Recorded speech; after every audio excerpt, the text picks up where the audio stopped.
आप देख रहे हैं रियल न्यूज। नमस्कार, आप देख रहे हैं रियल न्यूज और मैं हूं आपके साथ सुगंधा सिंह। रियल न्यूज के आज के मुख्य समाचारों में आपका स्वागत है। इससे पहले रुक करते हैं आज के हेडलाइंस पर। अतिथि शिक्षकों की सेवा पर रोक लगाए जाने पर अतिथि शिक्षक संघ की बैठक आयोजित। जमीनी विवाद को लेकर भाई भाई में हुए जमकर मारपीट में गंभीर रूप से घायल हुए व्यक्ति की इलाज के दौरान हुई मौत। नवगछिया पुलिस ने एसटीएफ के सहयोग से अवैध मिनी गन फैक्ट्री का किया उद्भेदन। कई हथियार तस्करों को भारी मात्रा में अर्धनिर्मित हथियार के साथ धर दबोचा। अब समाचार विस्तार से। टीएमबीयू प्रशासन की ओर से अतिथि शिक्षकों की सेवा पर रोक लगाए जाने पर अतिथि शिक्षक संघ की ओर से विश्वविद्यालय परिसर स्थित रविंद्र भवन पर बैठक आयोजित की गई, जिसकी अध्यक्षता संघ के अध्यक्ष डॉक्टर आनंद आजाद ने किया। बैठक में सर्वसम्मति से विश्वविद्यालय प्रशासन द्वारा अतिथि शिक्षकों की सेवा पर रोक लगाए जाने के खिलाफ निंदा प्रस्ताव पारित किया गया। संघ के अध्यक्ष डॉक्टर आनंद आजाद ने कहा कि विश्वविद्यालय प्रशासन की ओर से जल्दबाजी में लिए गए फैसले की जितनी भी निंदा की जाए वो कम है। विश्वविद्यालय प्रशासन अविलंब अतिथि शिक्षकों की सेवा पर लगाए गए रोक संबंधी पत्र को निरस्त करते हुए अतिथि शिक्षकों की सेवा बहाल करे। अतिथि शिक्षकों की सेवा बहाली की मांग को लेकर संघ का एक शिष्टमंडल 10 जून को कुलपति से मिलकर अपनी मांगों को रखेगा। अगर मांगे पूरी नहीं होती हैं तो आंदोलन की रूपरेखा तैयार की जाएगी। विश्वविद्यालय भागलपुर में 3 वर्षों से अतिथि शिक्षक कार्य कर रहे हैं। अतिथि शिक्षकों की नियुक्ति राज्य सरकार के निर्देश पर विश्वविद्यालय द्वारा गठित चयन समिति के माध्यम से किया गया था। उक्त चयन समिति के उपरांत हम लोगों को नियुक्त कर विभिन्न महाविद्यालयों में लगाया गया था। हम सभी अतिथि शिक्षक विभिन्न महाविद्यालयों में छात्रों को पढ़ाने का कार्य कर रहे थे। अब राज्य सरकार के द्वारा अतिथि शिक्षकों की नई नियुक्ति को लेकर के कुछ नए निर्देश दिए गए हैं। उसमें यह व्यवस्था की गई है कि अतिथि शिक्षकों की जो नियुक्ति होगी वह 11 माह के लिए होगी। 11 माह के पश्चात उसका नवीकरण किया जाएगा। और उस पत्र में यह भी दिया गया है उपरोक्त संशोधन संकल्प निर्गत होने की तिथि से प्रभावी होगा। स्पष्ट देख रहे हैं, लिखा हुआ है संकल्प निर्गत होने की तिथि से प्रभावी होगा। और हमारी जो नियुक्ति हुई है उस संकल्प में देख लीजिए, उस संकल्प में लिखा गया है नियमित नियुक्ति होते ही अंशकालिक शिक्षकों की सेवाएं समाप्त होगी। अतः नियमित नियुक्ति होने तक हम लोग कार्यरत रहेंगे। दोनों में 2 चीजें हैं। तो जब हमारी नियुक्ति इस संकल्प के माध्यम से हुई है तो स्पष्ट है कि नया जो संकल्प आया है वह हम पर लागू नहीं होगा। हम जैसे पूर्व में कार्य कर रहे थे उस आधार पर हम नई नियुक्ति होने तक, नियमित नियुक्ति होने तक कार्य करते रहेंगे। और विश्वविद्यालय के द्वारा यदि नई नियुक्ति की जाती है तो उस पर अपना नया टर्म एंड कंडीशन लगाया जाएगा कि 11 माह के लिए नियुक्ति होगी, 11 माह के बाद उसको हटाया जाएगा, रेन्युअल किया जाएगा। लेकिन उसी पत्र को आधार बनाकर, नए संकल्प को आधार बनाकर हम लोगों को कार्य करने से रोक दिया गया है। अब क्या करें? अब विश्वविद्यालय के द्वारा अब तक इस दिशा में जो है कोई चर्चा नहीं की गई है कि कैसे क्या किया जाना है। तो हम लोग उसी मुद्दे पर विचार विमर्श को लेकर के आज बैठे हुए हैं और बैठक में हम लोग निर्णय लेंगे। पहले तो हम लोग कुलपति से मिलेंगे कि तुरंत जो है हमारी सेवा को पुनः बहाल की जाए, और अगर उसके बाद विश्वविद्यालय प्रशासन द्वारा हमारे पक्ष में सकारात्मक निर्णय नहीं लिया गया तो हम विश्वविद्यालय प्रशासन के खिलाफ लड़ाई लड़ेंगे, आंदोलन करेंगे। भागलपुर के सजौर थाना क्षेत्र के जगरनाथ में जमीन विवाद को लेकर भाई भाई में जमकर मारपीट हो गई, जिससे कि सुखदेव प्रसाद सिंह के 35 वर्षीय चौथे बेटे निवास सिंह गंभीर रूप से घायल हो गया था, जिसकी इलाज के दौरान मौत हो गई। जानकारी के अनुसार बताया जा रहा है कि घर बनाने के दौरान निवास सिंह घर के बाहर छज्जा निकालना चाह रहा था, लेकिन उसके बड़े भाई प्रदीप सिंह ने नहीं निकालने दिया, जिसके बाद दोनों भाई में तू मैं शुरू हुआ। उस समय दोनों भाई अकेले थे, जिससे कि गुस्से में आकर छोटे भाई को कुदाल से मारकर गंभीर रूप से घायल कर दिया।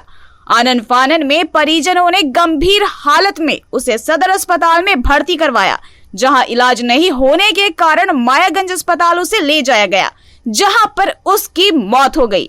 इधर परिवार वालों का रो रो कर बुरा हाल है, जबकि निवास सिंह को 2 पुत्र और 1 पुत्री है। इधर घटना की सूचना मिलते ही पुलिस घटना की प्राथमिकी दर्ज कर आगे की कार्रवाई में जुट गई है। घटना के बाद आरोपी घर से फरार है। कैसे घटना घटी थी? घटना वही मतलब ये दोनों भाई काम कर रहा था अपने घर में। हाँ। इसे घर उठाता है तो घर उठा रहा था, तो इसी में कोई छज्जा लटका रहा था ये भैया। हाँ। तो वो बोल रहा था नहीं लटकाने, इसी बात में विवाद हुआ तो उसने कुदाल से सर पे मार। की जमीन विवाद को लेकर था, पहले से मामला था या फिर फिलहाल हुआ था? मामला देखिए पहले से था, वो मान नहीं रहा था। अच्छा। तो लेकिन ये बोले कि देंगे या दे रहा था, तो वो रोक लगा रहा था। गोतियारी में हिस्सा हो गया था? हाँ, टोटल हिस्सा हो गया। अच्छा, ये पूर्ण रूप से कहाँ के रहने वाले हैं? जगन्नाथपुर। हाँ। सजौट थाना में पड़ता है। थाना में आवेदन दिए थे? हाँ। क्या हाँ, सब टोटल हो गया, ले लिया है। फिर क्या बोला पुलिस आगे कार्रवाई के लिए? अभी क्या करवाए, वो भाग गए जो जिसने मर्डर किया। अच्छा, घर छोड़ के फरार है। हाँ, फरार। वो जो है इससे छोटा है बड़ा है? कौन जिसने मारा? हाँ? वो बड़े हैं, सबसे बड़े हैं। सबसे बड़े। हाँ। ये भाई में से कितने थे? भाई 5 थे। 5 थे। ये कितने नंबर पे आते हैं? ये शायद 4 नंबर पे। क्या नाम है आपका? मेरा नाम विक्रम कुमार। कौन है मृतक? मेरे भैया है। नवगछिया पुलिस और एसटीएफ टीम को उस समय बड़ी सफलता हाथ लगी जब उसने मिनी गन फैक्ट्री का उद्भेदन करते हुए बड़ी मात्रा में अर्धनिर्मित हथियार बनाने के उपकरण के साथ 6 हथियार तस्करों को धर दबोचा। नवगछिया एसपी शशांत कुमार सरोज ने प्रेस कॉन्फ्रेंस कर बताया कि पटना एसटीएफ टीम के द्वारा उन्हें सूचना दी गई कि बेहपुर प्रखंड के लत्तीपुर दक्षिण पंचायत के वार्ड नंबर 11 में सरकारी जमीन पर घर बनाकर अवैध रूप से हथियार का निर्माण किया जा रहा है, जिसके बाद नवगछिया एसडीपीओ दिलीप कुमार के नेतृत्व में एसटीएफ और कई थानों के पुलिस ने हथियार बनाते हुए रंगे हाथ बड़ी मात्रा में अर्धनिर्मित हथियार और 3 अपराधियों को लोडेड देसी कट्टा और एक बाइक के साथ धर दबोचा। एसपी ने बताया कि पिंकू झा के द्वारा बनाए गए मकान में मिनी गन फैक्ट्री चल रही थी, जहां मुंगेर जिले के बरदह निवासी मोहम्मद शाहबाज की देखरेख में अवैध रूप से हथियारों का निर्माण कराया जा रहा है। पुलिस ने मिनी गन फैक्ट्री से 20 अर्धनिर्मित पिस्टल, बड़ी मात्रा में हथियार बनाने के उपयोग में आने वाले उपकरण को भी जब्त किया है। इस दौरान एसपी ने बताया कि पूरी टीम के द्वारा काफी सतर्कता बरतते हुए हथियार तस्करों के एक बड़े गिरोह का भंडाफोड़ किया गया है। साथ ही पुलिस पकड़े गए हथियार तस्करों का अंतर जिला और अंतरराज्यीय कनेक्शन पता करने में जुट गई है। वहीं एसपी ने पकड़े गए सभी अपराधियों का आपराधिक इतिहास होने की भी बात कही है।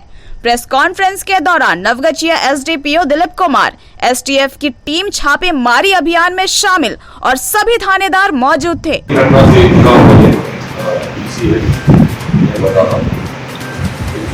एसटीएफ पटना पुलिस के द्वारा ये सूचना दी गई थी कि बिल्कुल थाना में अवैध हथियार का निर्माण हो रहा है और वहाँ कुछ अपराधी इकट्ठा हुए हथियार के उपयोग करने को सूचना मिलते ही मेरे द्वारा डीपीओ नवगछिया के नेतृत्व में एसटीएफ की टीम साथ में और circle inspector Bilpur, SHO Bilpur, SHO खरीद और झंडापुर एक टीम गठन किया गया और ये टीम बहुत सूझबूझ के साथ, क्योंकि वहाँ ये भी सूचना थी कि अपराधी यदि कोई वहाँ पे फायर भी कर सकता है, तो पूरे तैयारी के साथ अपराधी, लेकिन हमारा छापामारी दल था वो सूझबूझ के साथ ये छापामारी किया।